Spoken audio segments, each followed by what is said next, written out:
Assalamualaikum warahmatullahi wabarakatuh.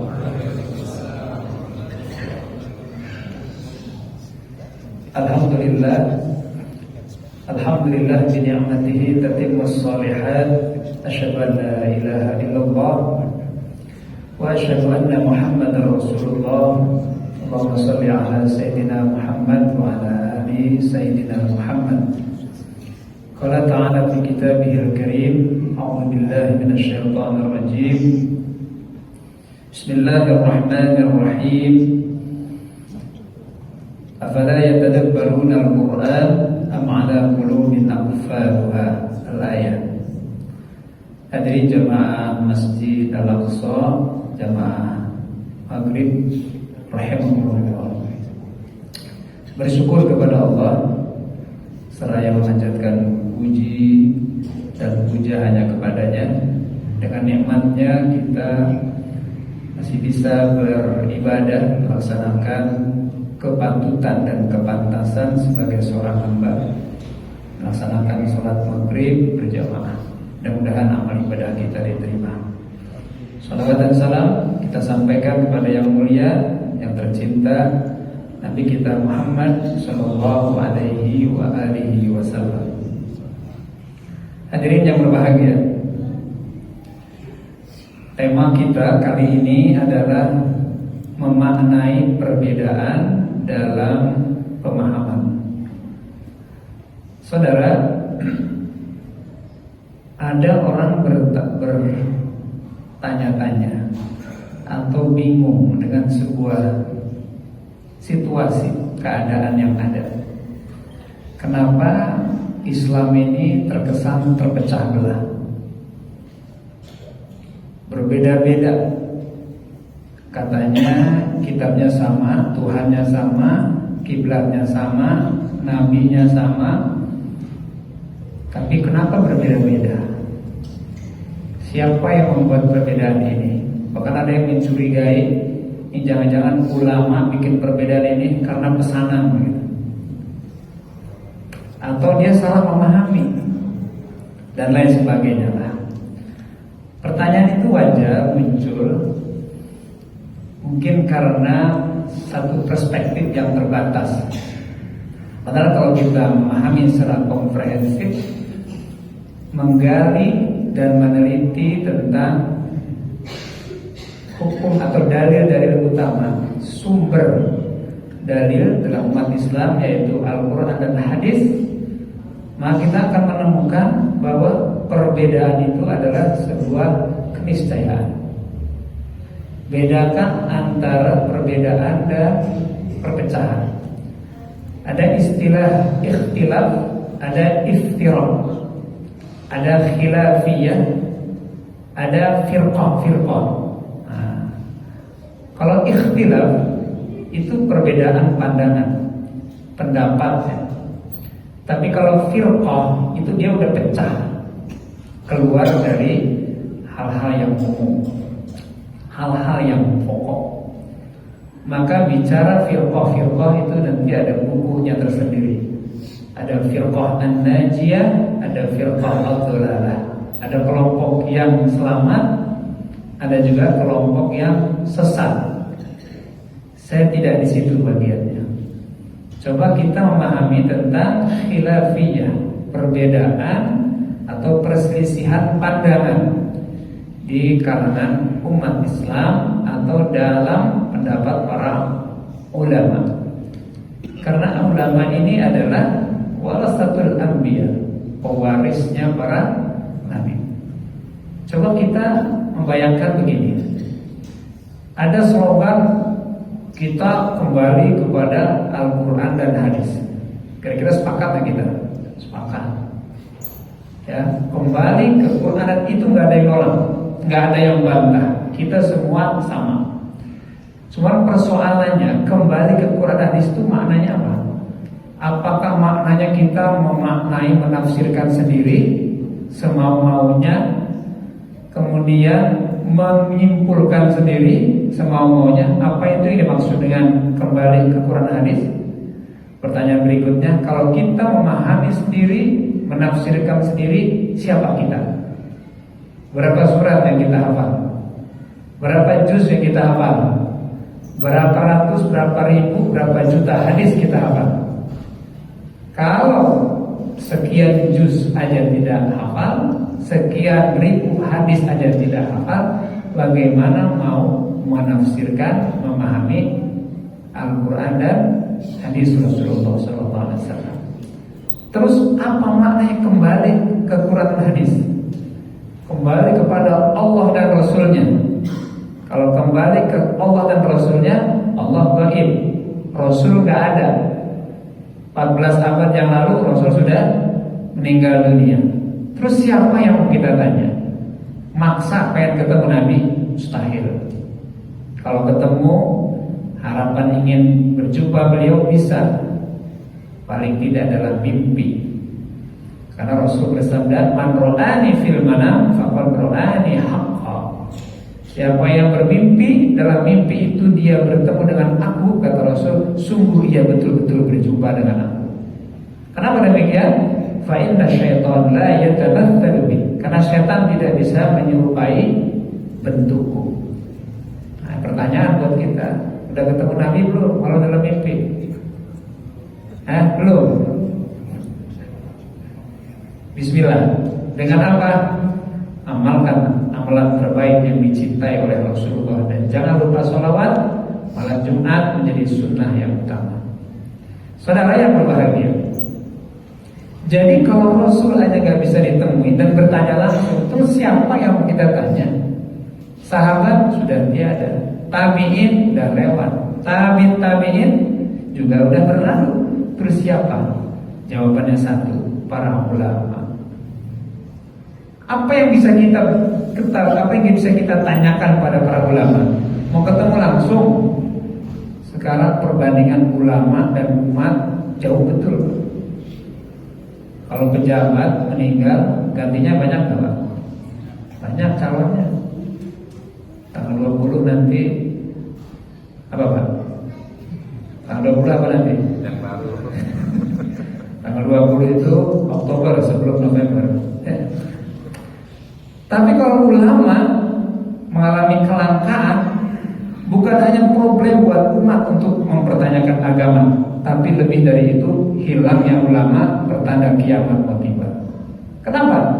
Karena para ulama di pundaknya lah ilmu itu terwarisi.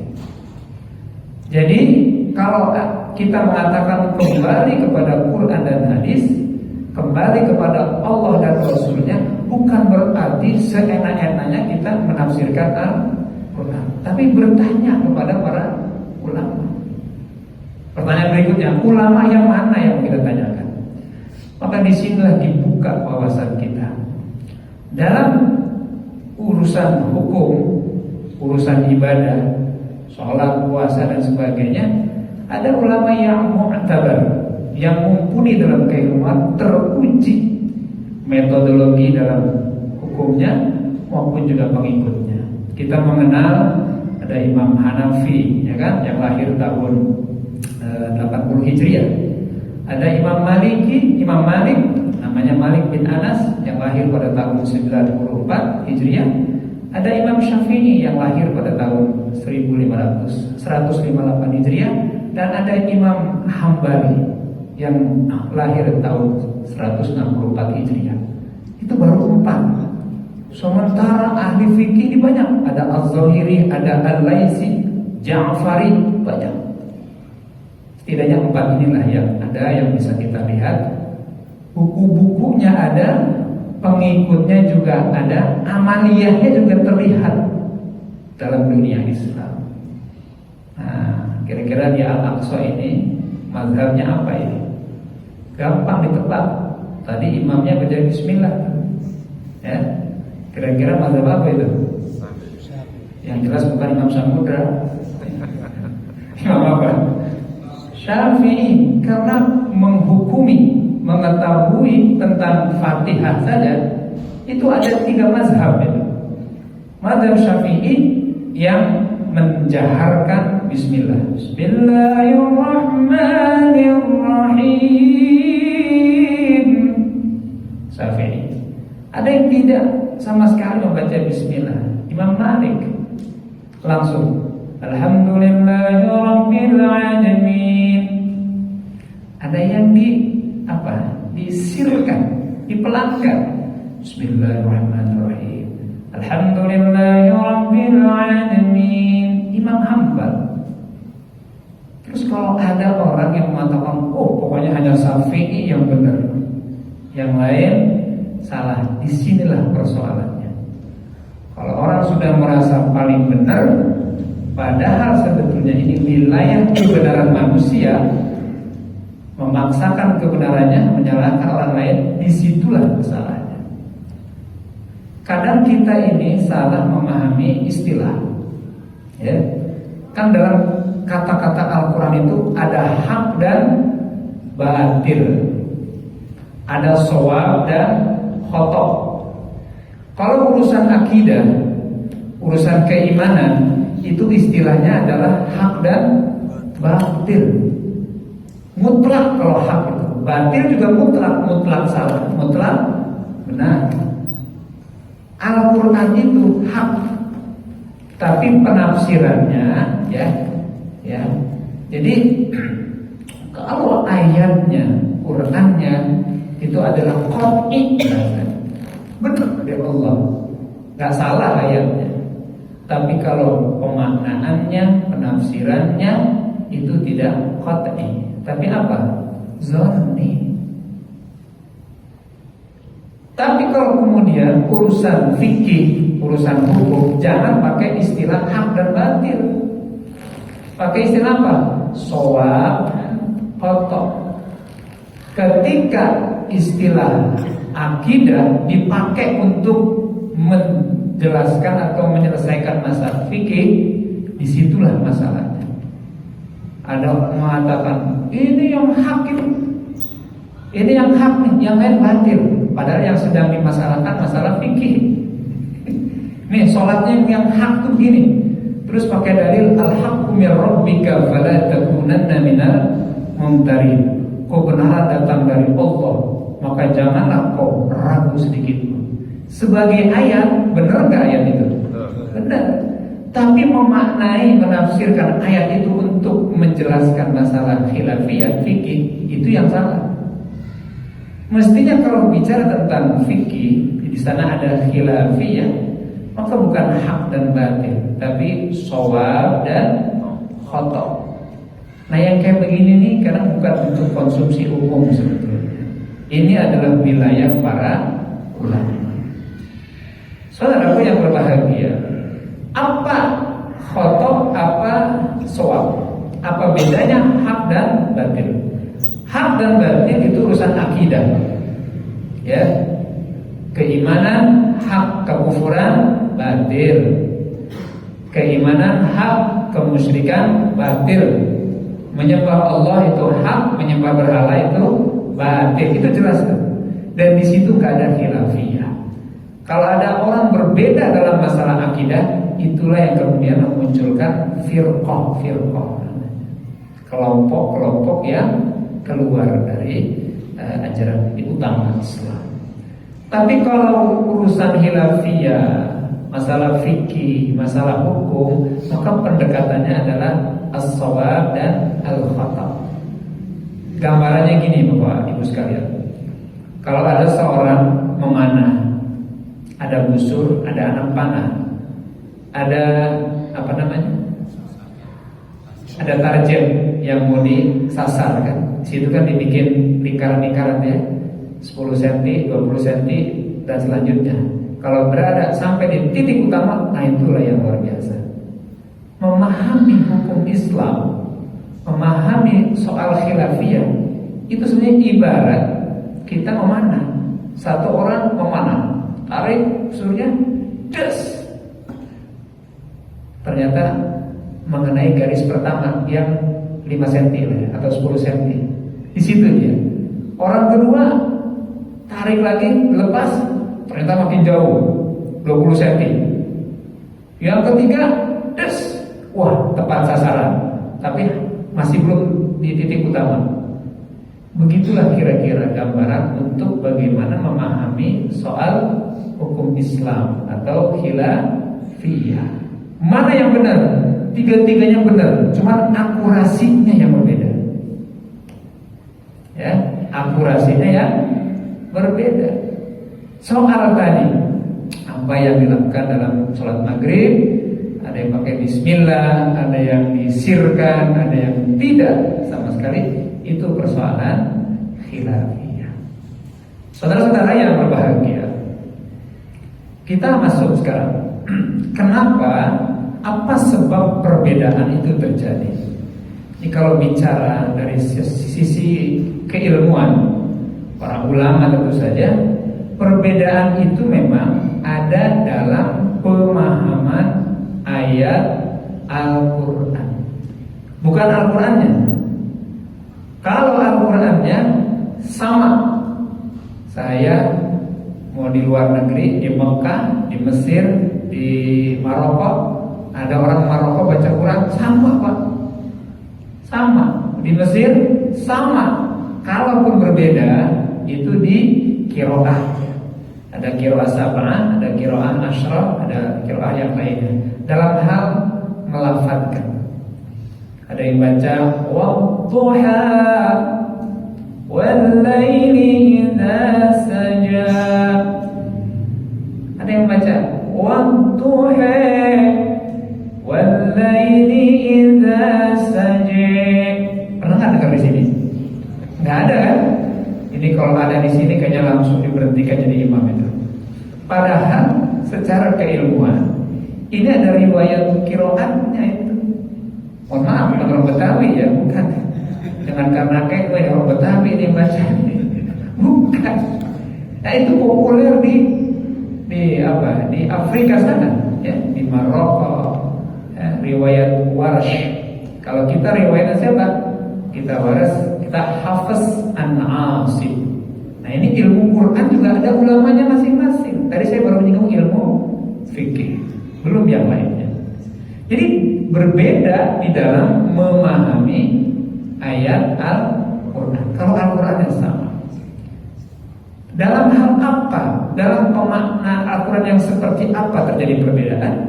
Nah, itu bisa terjadi dalam memahami ayat. Apakah ayat ini hakiki atau majazi? Ayat ini itu benar-benar dipahaminya atau memiliki kiasan? Kalau Bapak baca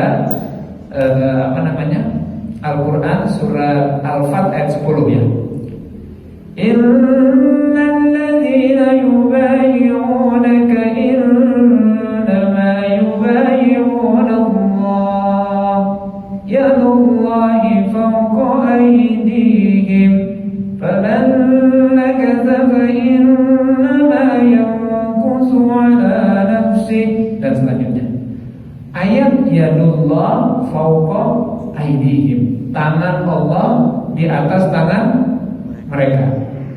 Ini ayat sebagai sebuah ayat qat'i ini. Ya, qat'i ini. Tetapi maknanya ada yang memaknai majaz, ada yang memaknai hakiki. Ada yang memaknai apa adanya, bahwa Allah itu punya tangan. Jangan tanya tangannya kayak gimana, pokoknya Allah punya tangan aja. Nah ini yang memahami secara hakiki.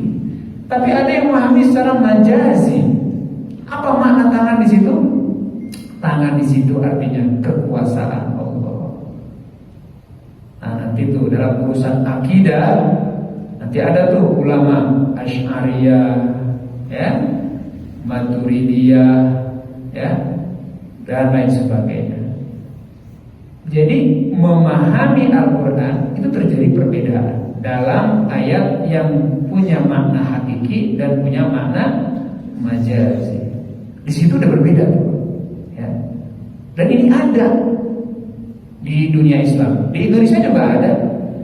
Pokoknya tangan sampai ngotot gitu. Kamu nggak percaya sama ayat itu?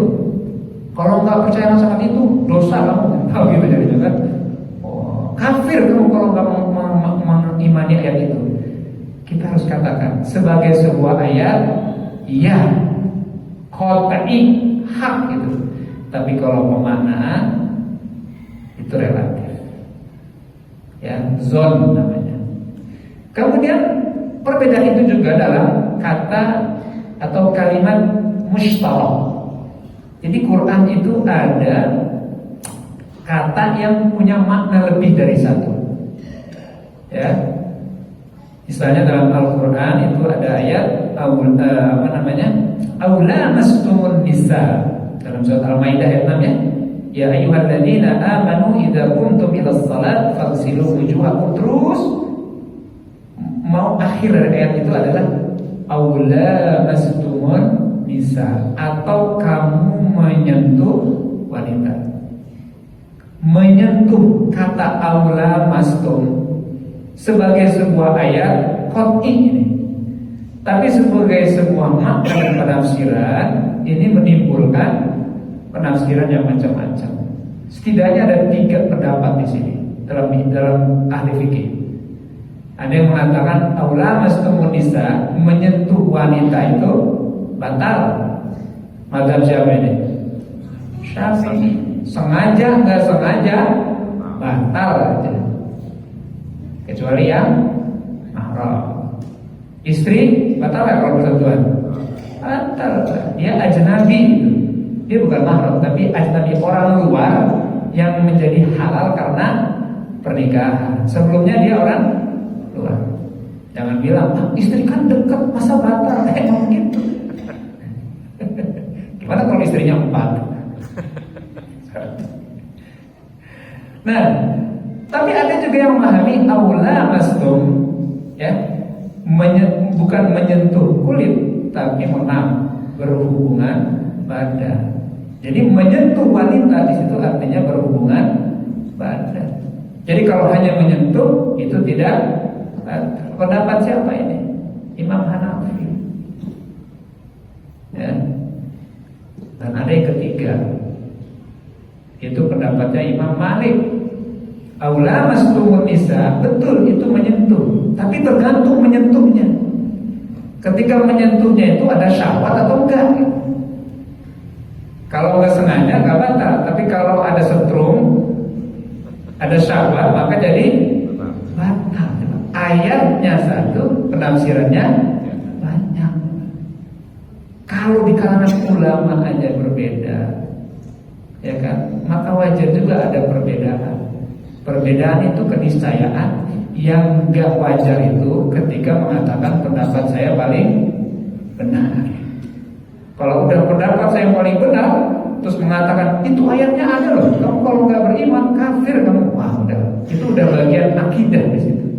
Kalau ada mengkafirkan itu udah wilayah akidah. Saudara yang berbahagia, atau yang lain sebagainya banyak Pak ya.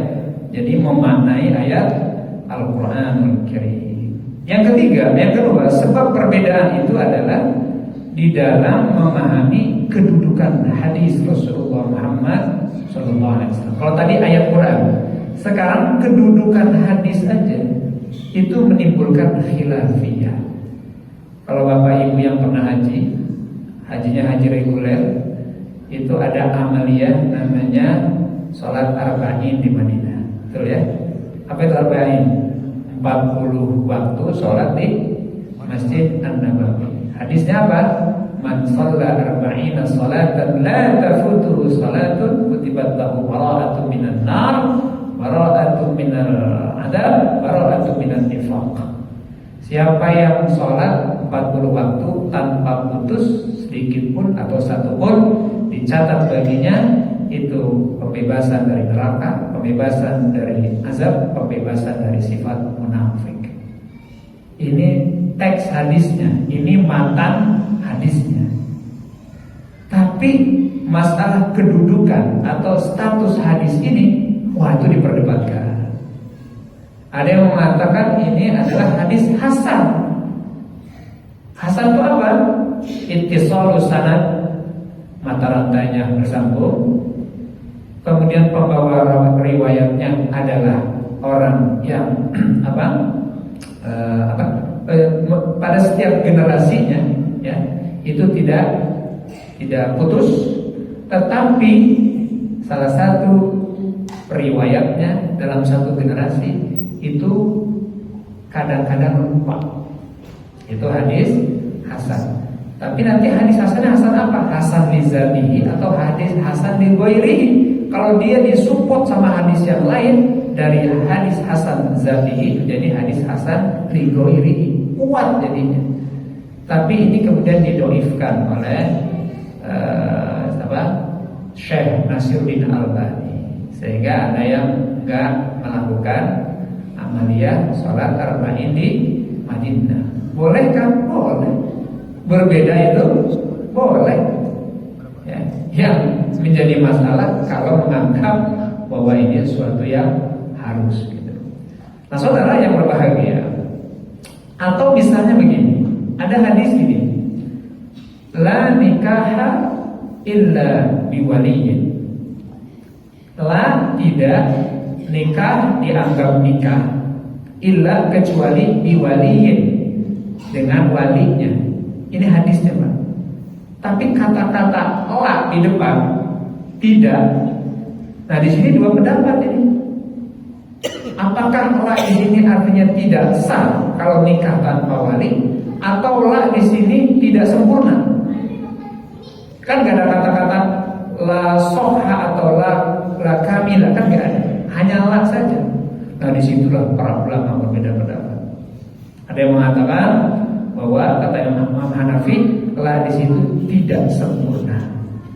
Tapi Imam Syafi'i mengatakan la di situ tidak sah. Maka kalau nikah harus ada wali. Nanti dalam urusan saksi sama juga tuh, di situ berbeda pendapat. Apakah saksi itu rukun atau tidak? Macam-macam. Nah, yang nggak boleh adalah menggabungkan berbagai pendapat ulama untuk satu masalah. Namanya talfik. Imam Hanafi tidak mensyaratkan wali. Imam Maliki tidak mensyaratkan saksi. Akhirnya ketika nikah nggak pakai saksi, nggak pakai wali. Yang ada apa?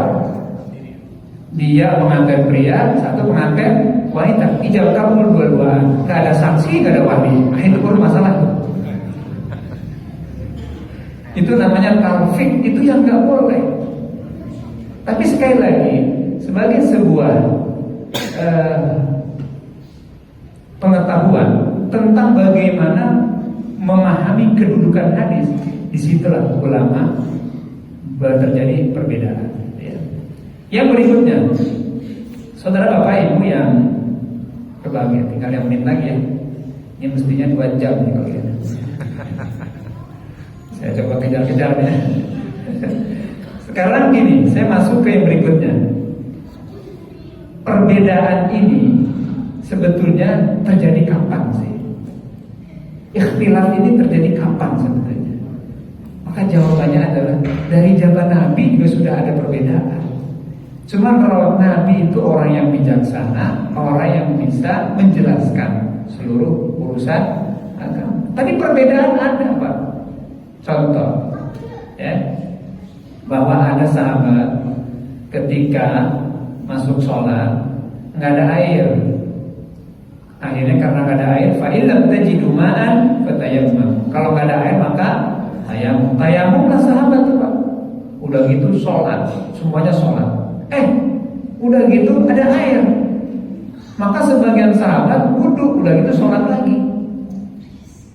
Ini kan ada 2 kubu nih, Pak.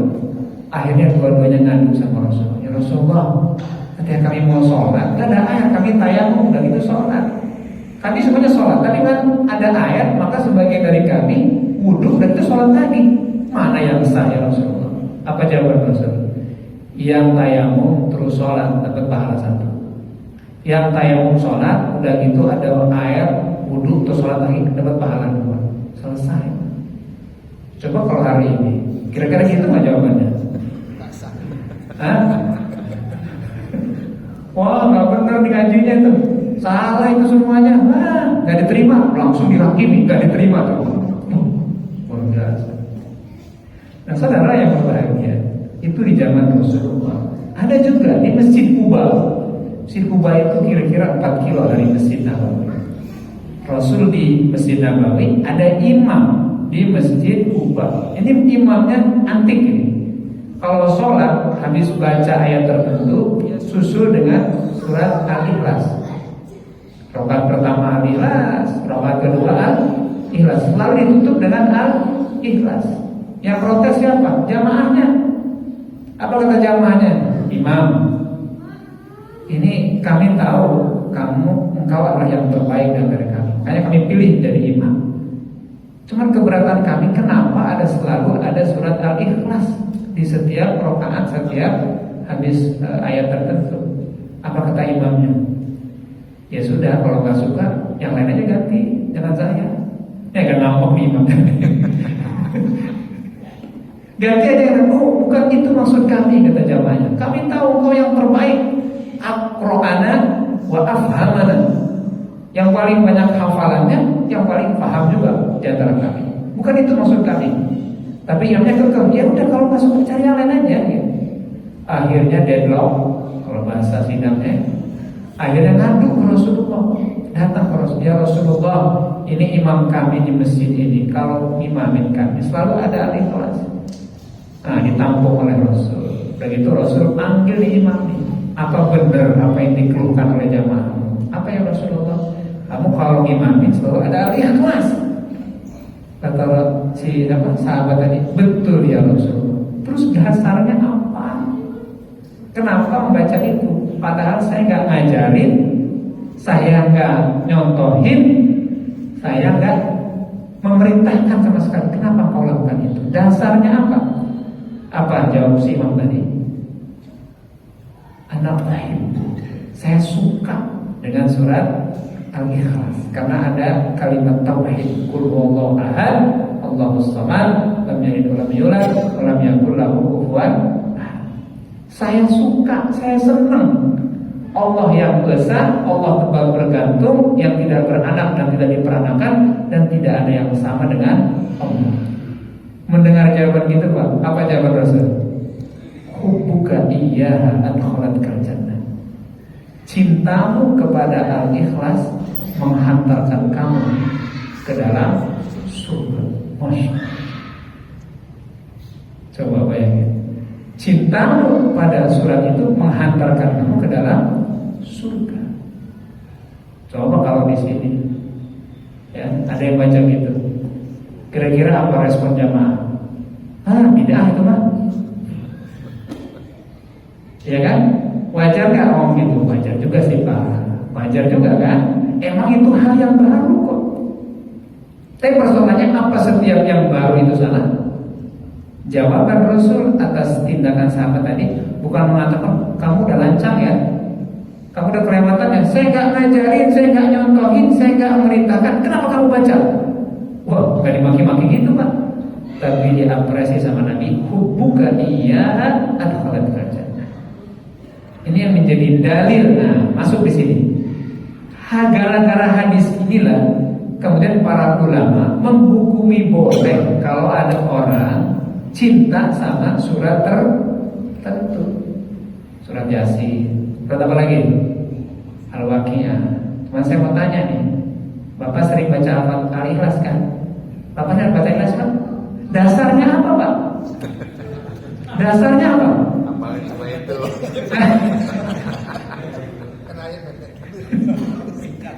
Dasarnya cinta atau itu?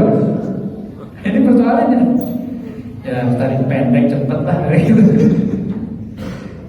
Kita berimajinasi Pak. Kalau ada pertanyaan begitu, Rasul dengar nih Pak. Bapak jawab, ya Rasul, emang saya hafalnya begitu. Kira-kira nih, imajinasi kita, Rasul maki-maki nggak Pak? Kok tahu Pak? Karena itu baru apa? Ya betul. Daripada nggak baca apa-apa, daripada nggak hafal apa-apa, syukur udah sholat. Toh kalau kita bicara hukum fikih, yang rukun itu apanya? Al-Fatihah, Al-Ikhlasnya. Ini baru pendekatan hukum, belum pendekatan imajiner. Kalau saya sih punya keyakinan kalau ada, Bapak dasarnya apa baca Al-Ikhlas? Saya mau cuma hafalnya itu, bagus. Kan bisa begitu Pak. Saya nggak membayangkan kalau Rasul akan maki-maki itu. Kamu kelewatan ya, ada berapa Quran? Sudah ada berapa surat? 114. Umur kamu berapa tahun? Cuma 1 surat aja. Kayaknya enggak gitu deh, Bang. 114 surat cuma hafal Al-Ikhlas. Kemana aja kamu? Terus kamu hidup segitu di ICL, hafal apa aja cuma Al-Ikhlas. Saya nggak yakin Rasulullah akan maki-maki begitu. Tapi Rasulullah mengatakan, imajinasi ya, boleh salah boleh benar. Kata Rasul, lumayan lah udah Al-Ikhlas. Daripada nggak sholat, daripada nggak hafal sama sekali. Saya ingin mengatakan, ada juga orang memahami secara tekstual. Pokoknya kalau nggak dicontohkan Nabi, bid'ah aja. Kalau nggak diteladankan Rasul, salah aja. Padahal fakta menjelaskan tidak semua yang tidak dikerjakan Nabi itu salah. Contohnya tadi, imam yang baca Ikhlas tadi dicontohkan Nabi nggak? Nggak. Tapi ternyata dia melakukannya sendiri, dikonfirmasi sama Rasul, dan Rasul mengatakan, cintamu kepada surat itu menghantarkan kamu ke dalam surga. Bijak sekali Rasul. Hari ini kadang-kadang orang menghakimi orang lain dengan hitam dan putih. Hari ini orang menghakimi ibadah orang dengan pendekatan akidah, hak dan batil, bukan shawab dan khotob. Hari ini orang menghakimi saudaranya tanpa melihat background. Boleh jadi yang datang ke masjid itu orang baru mau sholat, udah diceramahin, kemana aja nggak pernah lihat kamu tumben, orang kabur lah. Macam-macam lah kira-kira. Maka inilah yang coba kita pahami secara baik tentang bagaimana perbedaan itu muncul di kalangan umat Islam. Ini udah bisa ya. Ya baik, saya tidak mau melanjutkan, takut ada yang gak ikhlas nanti. Saya kira itu sebagai, saya nggak tahu ini apa mukadimah atau sudah tuntas pembahasannya. Kalau sudah selesai, mudah-mudahan jadi pelajaran. Kalau belum tuntas, berarti harus ada lanjutannya. Ada Allah wa iyyakum ajma'in. Assalamualaikum warahmatullahi wabarakatuh.